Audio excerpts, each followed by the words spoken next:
আসসালামু আলাইকুম গায়েস, এখন বাজে রাত প্রায় 12টা। তো 12টা বাজে আমি কাজ শেষ করলাম। তো এখন রুমে যাইতেছি।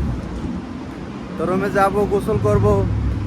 যদি রান্না বান্না করি, মানে খাওয়া দাওয়া করতে করতে প্রায় 1টা বেজে যাবে, 1টা প্লাস বেজে যাবে। তো এইটাই হচ্ছে বাস্তবতা। এই জিনিসগুলো কিন্তু কেউ বোঝে না। তো এখন কিন্তু দেখেন, মালয়েশিয়ার সময় প্রায় 12টা বাজে, আমি কাজ শেষ করে রুমে যাইতেছি। এমনও লোক আছে আপনার 1টা বাজে কাজ শেষ করে রুমে যায়, মানে কাজের কোনো ঠিক ঠিকানা নাই। এদেশে যারা রেস্টুরেন্টে কাজ করে বা ফ্যাক্টরিতে কাজ করে, অনেক সময় কাজের চাপের কারণে তারা কিন্তু ঠিক সময় রুমে যাইতে পারে না। তো বাড়ির মানুষ অথবা বন্ধু বান্ধব সবাইকে কিন্তু এই কথাগুলো বোঝানো যায় না। আসলে এদেশে প্রবাসীরা যে কত কষ্ট করে টাকার জন্য।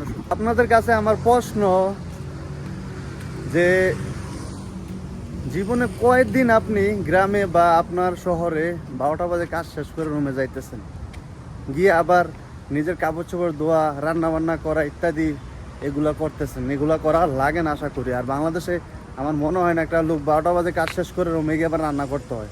অবশ্যই মা থাকে, বোন থাকে বা ফ্যামিলির লোকেরাই কিন্তু রান্না বান্না করে রাখে। এই জিনিসটা কিন্তু বাংলাদেশে প্লাস পয়েন্ট। তো যারা বর্তমানে 5 থেকে 6 লক্ষ টাকা দিয়ে মালয়েশিয়া বা বিভিন্ন দেশে আসতে যাচ্ছেন, তাদের জন্য এই ভিডিওটা। আমি বলবো কি, আপনাদের এত টাকা খরচ করে প্রবাসে এসে প্রতারিত হবেন, বরঞ্চ এই টাকা দিয়ে দেশে একটা কাজ করেন।